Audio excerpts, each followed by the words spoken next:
La crise de 1929 désigne une crise boursière, un krach boursier intervenu en octobre 1929 à New York. De cette crise, qui dure moins d'une semaine, naît la Grande Dépression, une crise économique mondiale qui dure près de 25 ans. À avoir en tête, toute crise économique naît de l'éclatement d'une bulle spéculative, c'est-à-dire un déséquilibre qui se rompt.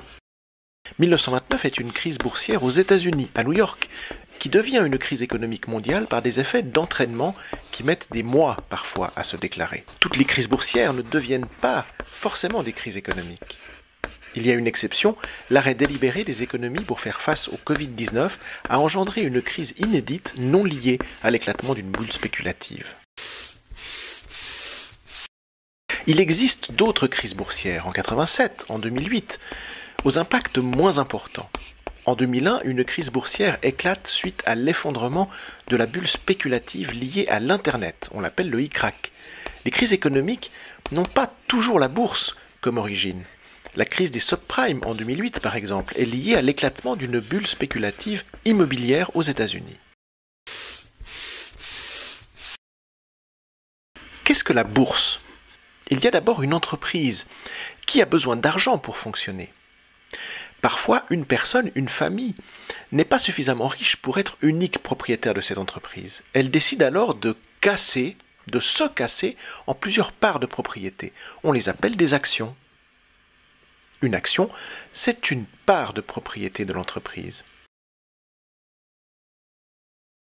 Ce sont donc des investisseurs qui cherchent à placer leur argent, qui peuvent acheter des actions. Quand ils achètent une action, ils achètent une partie de l'entreprise. L'ensemble des investisseurs s'appelle l'actionnariat. Cette action donne droit à une part des bénéfices qu'on appelle le dividende. Si l'entreprise fait de bonnes affaires, l'action va prendre de la valeur, mais l'inverse est aussi vrai. Une obligation, un autre titre boursier, permet d'avoir, pour les entreprises, de l'argent sans perdre le contrôle. Une obligation, c'est donc une dette de l'entreprise qui peut également être achetée par des investisseurs. À ce moment-là, avec une obligation, un investisseur touche annuellement un intérêt. L'endroit où se réalisent ces transactions s'appelle la bourse.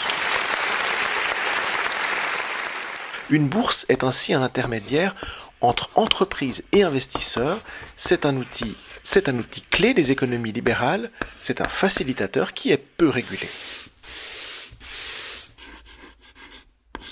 Si on schématise l'économie, on retrouve monsieur, madame, tout le monde. Avec des entreprises, il y a des liens, un salaire, un travail. Les entreprises produisent du matériel, payent des salaires à leurs employés. Avec cet argent, un employé peut épargner, consommer. Il y a également des prêts qui peuvent être faits par les entreprises. Et la création de l'argent-dette, la création monétaire est assez complexe, mais les banques créent de l'argent-dette qui ensuite reviennent aux épargnants, par exemple pour s'acheter une maison, génèrent un intérêt, ou aux entreprises pour leurs activités. Il peut arriver qu'une économie florissante a trop de capitaux. Dans ce cas-là, cette économie place ses capitaux à l'extérieur du pays. Et ça tombe bien, parce que l'Europe a besoin de capitaux pour se reconstruire après la guerre. Et c'est ainsi que des capitaux américains vont être placés en Europe. Dans les années 20, ils seront utiles à la reconstruction. Après 1918, l'économie américaine est en pleine forme, dans un monde qui est durement affecté par la guerre. En 1926, un système d'emprunt facilité pour placer en bourse est créé par les banques américaines. Il s'appelle le call loan. Le call loan forme une bulle spéculative.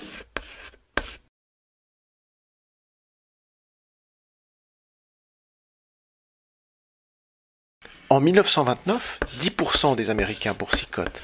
Ils sont sans fortune et ils investissent en bourse avec de l'argent qu'ils ont emprunté pour cela grâce au call loan. Tout est prêt. Pendant l'été 1929, la bourse de New York s'emballe alors qu'habituellement, les activités ralentissent avec l'été. En septembre, alors qu'habituellement les activités reprennent, en 1929, elles ralentissent. Ces deux tendances inédites sont en réalité le début de l'éclatement de la bulle spéculative liée au call loan.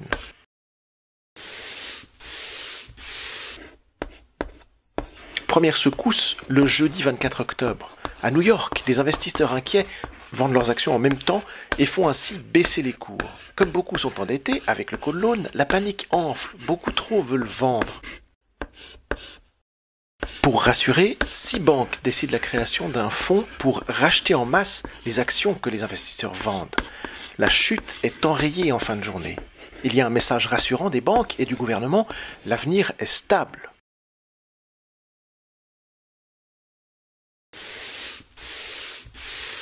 En réalité, rien n'est résolu. Il faut attendre le lundi 28 octobre. En fin de journée, le lundi, le fonds créé pour racheter les actions est épuisé. Il n'y a plus d'acheteurs. Mais les investisseurs inquiets continuent à vendre en masse. Les cours chutent à nouveau en fin de journée. Ça ne se voit pas trop le lundi. C'est surtout le lendemain, à la réouverture de la bourse, que la catastrophe arrive. C'est le mardi noir, 29 octobre 1929. Plus rien n'arrête l'effondrement des cours à la bourse de New York et le terme de krach apparaît dans la presse allemande. Les 3 mois suivants, la bourse de New York perd la moitié de sa valeur.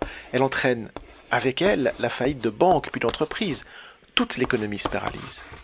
Peu d'Européens s'inquiètent à ce moment. Dans les premiers mois, la crise est vue comme exclusivement interne aux États-Unis. Certains entendent même que l'effondrement de la bourse américaine va profiter à l'Europe. Si on reprend le schéma circulaire, le krach boursier ruine immédiatement les petits investisseurs. Ils ont moins d'argent, ils arrêtent de consommer, ils ne peuvent plus faire face aux échéances bancaires. Les banques exposées avec le call loan perdent l'argent que leurs clients ne peuvent plus leur rembourser. Moins d'argent disponible, elles ne prêtent plus ni aux individus ni aux entreprises. Les entreprises, surévaluées lors de la bulle spéculative, perdent la confiance des banques. Elles doivent diminuer la production, licencier, peut-être faire faillite. Le chômage augmente. Toute l'économie circulaire s'arrête. Toute l'économie se paralyse en quelques mois. C'est à ce moment-là que les banques vont rapatrier leurs capitaux placés à l'étranger, ce qui, par effet d'entraînement, va provoquer la crise. L'Allemagne, économiquement fragile, tombe dans la crise, puis tous les pays européens. Theodore Roosevelt, nouveau président américain, propose au pays une nouvelle donne en 1932. Pour que l'État intervienne, conseillé par des économistes, dont Keynes, il imagine une politique d'investissement public. Il finance des barrages, des ponts, des tunnels. Il aide les chômeurs. Le but est de réamorcer le circuit économique en passant commande aux entreprises. C'est une injection d'argent, ce qui permet aux entreprises de réengager, d'avoir de nouveau la confiance des banques. Avec les salaires, les personnes peuvent à nouveau consommer. Et ainsi, toute la machinerie économique peut redémarrer.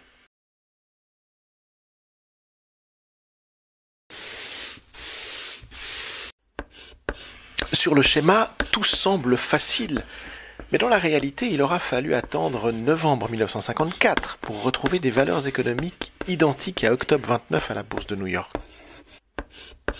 Si le New Deal a permis aux États-Unis de sortir de la crise, beaucoup de pays vont passer commande de matériel militaire dans les années 30. Le réarmement, c'est aussi une manière de relancer l'économie avec de l'argent public, avec les funestes conséquences que l'on connaît.